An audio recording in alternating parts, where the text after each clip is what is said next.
Breaking news కూటమి ప్రభుత్వంపై పెద్దిరెడ్డి రామచంద్రారెడ్డి సంచలన కామెంట్స్ చేశారు. వైసీపీ ప్రధాన నాయకులను తీవ్ర ఇబ్బందులకు గురిచేస్తున్నారని, టెర్రరిస్ట్ లాగా ట్వీట్ చేస్తున్నారని అన్నారు. ప్రభుత్వం తీసుకుంటున్న చర్యలు ఖండిస్తున్నామన్నారు. ఎంపీ మిథున్ రెడ్డికి జైల్లో అసౌకర్యాలు కల్పించడం లేదని ఆవేదన వ్యక్తం చేశారు.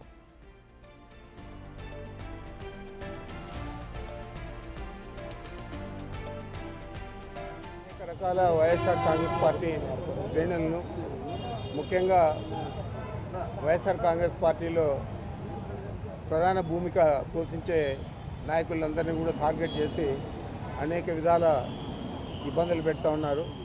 అనేక రకాల కేసులు పెడతా ఉన్నారు. ఈరోజు ఇక్కడ పరిస్థితి చూస్తే ఒక తాలిబన్లనో లేకపోతే ఏదో విదేశీ టెర్రరిస్టులు ఎవరైతే ఉంటారో వారిని ట్రీట్ చేసే విధంగా ఇక్కడ పరిస్థితులు ఉన్నాయి. మరి ఒక ప్రజాప్రతినిధికి ఇవ్వాల్సిన గౌరవాన్ని ప్రజాప్రతినిధులుగా ఉన్న చంద్రబాబు నాయుడు కానీ వారి మంత్రివర్గ సభ్యులు కానీ ఎందుకు విస్మరిస్తూ ఉన్నారు నాకు అర్థం కావడం లేదు. మరి ఇది ఇలాగే కొనసాగిన ఇబ్బంది లేదు.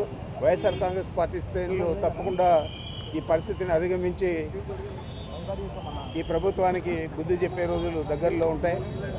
మరి నేను ఒకటే చెప్తా ఉన్నాను, ఒక ప్రజాప్రతినిధులకు న్యాయపరంగా ఇవ్వాల్సిన సౌకర్యాలన్నీ కూడా ఇవ్వాలన్నా పని లేదా? వారిని టెర్రరిస్టుల మాదిరి చూసి ఆ విధంగా మీరు వారిని ట్రీట్ చేస్తారా? ఇది మంచి పద్ధతి అని నేను అడుగుతా ఉన్నాను. ఏదేమైనా కూడా ఈ ప్రభుత్వం తీసుకునే చర్యలన్నీ కూడా మేము ఖండిస్తూ ఉన్నాం. మీరు చేసే ఈ తప్పుడు విధానాలు రాబోయే రోజుల్లో ఇది ఒక అలవాటుగా మిగతా ప్రభుత్వాలకు కూడా మారకూడదని చెప్పి నేను తెలియజేస్తా ఉన్నా. తప్పకుండా ప్రజాప్రతినిధులకు ఇవ్వాల్సిన గౌరవాన్ని, వారికి ఇవ్వాల్సిన ప్రాముఖ్యతను, వారికి కల్పించాల్సిన సదుపాయాలు కల్పించాలని పదే పదే నేను మీ ద్వారా తెలియజేస్తా ఉన్నాను.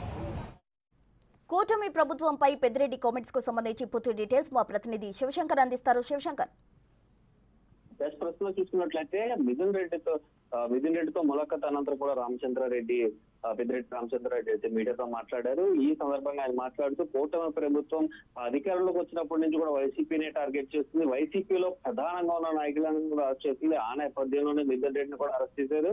అయితే అరెస్ట్ చేసిన తర్వాత జైల్లో సౌకర్యాలు కల్పించాలంటూ న్యాయస్థానం ఆదేశించినప్పటికీ కూడా ఇప్పటికీ ఒక టెర్రరిస్ట్ లాగా ట్రీట్ చేస్తున్నారంటూ కూడా ఆవేదన వ్యక్తం చేశారు. అయితే ఎన్ని కేసులు పెట్టినా సరే వైసీపీ నాయకులు కానీ కార్యకర్తలు కానీ ఇదే విధానం కొనసాగించినా కూడా మేము తట్టుకుని నిలబడతాము, వారి అన్నిటికీ కూడా సమాధానం చెప్తా ఉంటున్నారు. అయితే అసలు లిక్కర్ స్కామ్ ఏపీలో ఇప్పుడు జరుగుతుంది, అసలు లిక్కర్ స్కామ్ అంటూ కూడా చెప్పుకొచ్చారు ఆయన. దానికి ఉదాహరణగా కూడా ఢిల్లీలో ఏదైతే ఆ ప్రభుత్వం కూడా ఇదే విధంగా ప్రభుత్వం నిర్వహిస్తున్న షాపులు ఏదైతే మద్యం దుకాణాలని ప్రైవేట్ వ్యక్తులకి ఇచ్చి ఇప్పుడు లిక్కర్ స్కామ్ లో ఇరుక్కుంది. ఖచ్చితంగా జగన్మోహన్ రెడ్డి సీఎం అయిన తర్వాత, వారి ప్రభుత్వం వచ్చిన తర్వాత ఇప్పుడు జరుగుతున్న లిక్కర్ స్కామ్ పైన డైరెక్ట్ గా పూర్తి స్థాయిలో అయితే యాక్షన్ తీసుకుంటా అంటూ కూడా ఆయన చెప్పుకుంటూ కూడా వచ్చారు. అదేవిధంగా చూసుకున్నట్లయితే మధ్యాహ్న భోజనం ఒకటే మాత్రం ఇప్పటికీ న్యాయస్థానం అనుమతించింది.